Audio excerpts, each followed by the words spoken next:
We can go straight now to a discussion with people from some of our key employment sectors. From the tech industry, Eileen Burbish joins us from Passion Capital, which invests in technology companies. To discuss health, Danny Mortimer, the Chief Executive from NHS Employers, is here. From the financial services sector, John Livers, the Head of Regulation at EY. His company tracked the top 200 financial firms in the UK. And to discuss the impact on our agricultural sector, Guy Poskett joins us from his Yorkshire farm, where he employs over 200 EU nationals. First of all, let's get your immediate response to what we've just heard, and that top line about attitude being the big thing here, the big difference. From our perspective, I think we would say that for financial services sector, it's absolutely critical you have the best talent in what is a globally competitive market. The UK has been a massively successful financial services industry. It employs over 2 million people, and quite a lot of those are non-UK nationals. What is really important to the sector after Brexit is that there is access to that talent, both for the UK, for people from wherever they are in the world that can help the success of the UK sustain, but also for Europe so that they can get the best of the talent from Britain. And I would say that we see talent on both sides, to be honest. There is clearly specialist skills in the UK that are relevant to our European industry. There are clearly skills in Europe that are relevant in the UK. And does what you've just heard reassure you? I think it reassures me that, in the sense that it says that the Migration Advisory Committee is clearly taking this seriously. They've done a lot of work already on the Brexit issues, and they will be producing their white paper later in the year on how they want to deal with immigration. From the FS industry, the financial services industry's perspective, a system that is reasonably friction-free. I mean, clearly recognising that control of borders was one of the issues in the referendum, and therefore there will be, in likelihood, new immigration controls put in place. But one that recognises the need for those skills to be able to move across borders where it's important for our economic success. OK, Eileen, let's just bring out some key points from what we've heard today. EU workers are seen as a more high-quality, eager workforce compared to UK-born employees. This committee has also questioned whether EU migration has reduced wage levels and suggests the banking crash was a bigger factor in falling pay. EU migrants are more reliable and more willing to work long and antisocial hours than UK-born workers, and this is one reason they are employed.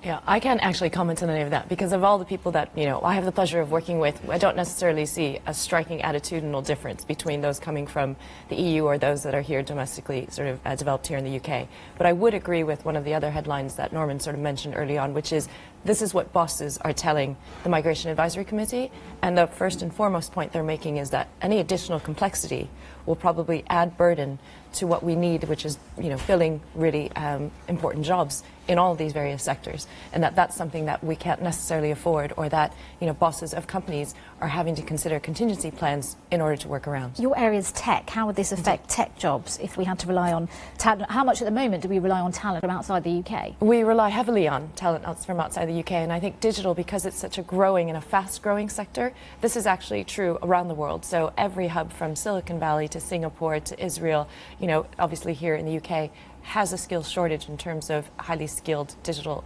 workers. And so, again, infringing on that or making that more restrictive is going to be difficult. Previously, the Migration Advisory Committee has made recommendations to support the burgeoning tech sector. So it has added digital roles, for example, to the Tier 2 shortage occupation list. That was 2 years ago, and that was very welcome. I would hope that, again, the MAC will come up with similar types of really practical recommendations that will help the sector. What does this mean for the NHS? So again, I wouldn't recognise the commentary about differences in attitudes. I think wherever we recruit people from in the world, we recruit because of their talent and their skills and their ability to care for our communities and our patients.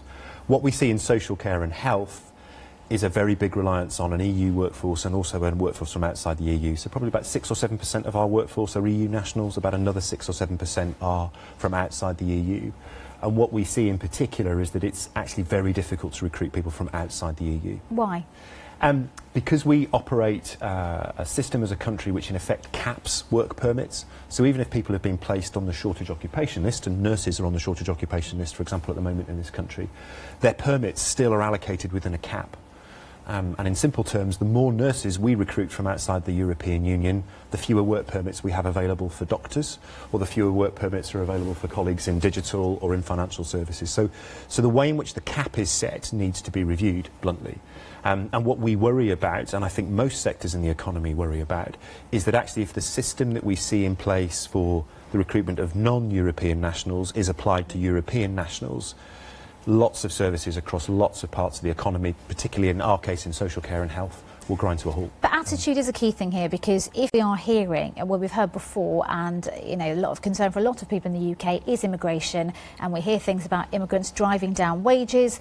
If we're hearing today things that sound quite positive for people coming over and working, in terms of there being more willing to work longer hours, anti-social hours, having better attitudes, working harder, and people from here not necessarily going for low-skilled jobs because of an image problem, that might then impact that immigration policy going forward.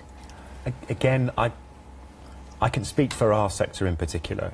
Wherever people come from, they bring a commitment in terms of the job they do for our patients or for the people they look after. That's not why we recruit people from around the world. We recruit people from around the world because of the talent they can bring, the skills they can bring. We recruit people because actually we've got a shortage of people in our own economy who we've trained. Work for us to do to train more, but we've got a gap for some significant time, and I think MAC reflect on that in their report as well. Or we see that there are jobs that actually there aren't sufficient UK nationals to do. So our biggest challenge is probably in social care. It's the people who work in care homes and nursing homes and in people's own homes. Yes, they're not registered nurses. They're really important to us, though. They're really important particularly to our elders. And we don't recruit people from overseas because of their attitude. We recruit people from overseas because we haven't got enough UK nationals applying to do those jobs. Let's bring in Guy at this stage. Very good morning to you. Thanks for joining us. What do you make of what you've heard so far, and can you tell us how this affects you? I understand you employ about 200 EU nationals on your farm. Yeah, well, first of all, I'm pleased to see the MAC report today, but actually it's just telling us the obvious. It's taken them an awful long time to figure out what is pretty obvious if you've got your feet on the floor. I agree that it's not about a better attitude, because we have some really good local workers and there's nothing wrong with them at all. We just can't find enough of them. But actually, if you analyse my business and look at the percentage of UK workers versus migrant workers, there'll be on the night shift and at the weekend, because it's Easter Saturday and Easter Sunday and Bank Holiday Monday, the percentage of non-UK workers will increase on those in favourable shifts. So you have to somehow say we can't find enough local workers to fill the gaps of those difficult shifts. But the local workers we've got in general are very, very good. We just can't find enough of them. How will your business, your farm, be affected by the conversations that are happening now and by Brexit? Well, I think the devil is in the detail, and we need more detail, because the MAC hasn't told us anything today that isn't pretty obvious. But, if we end up having to pay more money to people to work in our business, that's what we'll have to do. But that will have an inflationary cost on our products. So our vegetables, our food and our supermarket shelves will have to reflect the price that we have to pay our workforce. So it's all a bit, chicken and egg. And are you genuinely worried, though, about how this could affect you? I know you're saying the devil's in the detail, but we don't know what that detail is at the moment. I'm very, very worried, because, if we haven't got access to non-UK workers, we can't run our business. That's not me just looking on the doom and gloom. That is fact. Listen, we started with non-UK workers 15 years ago because we couldn't find enough local workers. So we never went down the route of employing non-UK workers in the first place because it's anything to do with Brexit. It was just because there weren't the people knocking on the door wanted to do the job. And, it isn't just in our industry. You've had other people on this morning, and they're all saying the same thing. OK, Guy, thank you very much, and thank you all for joining us this morning.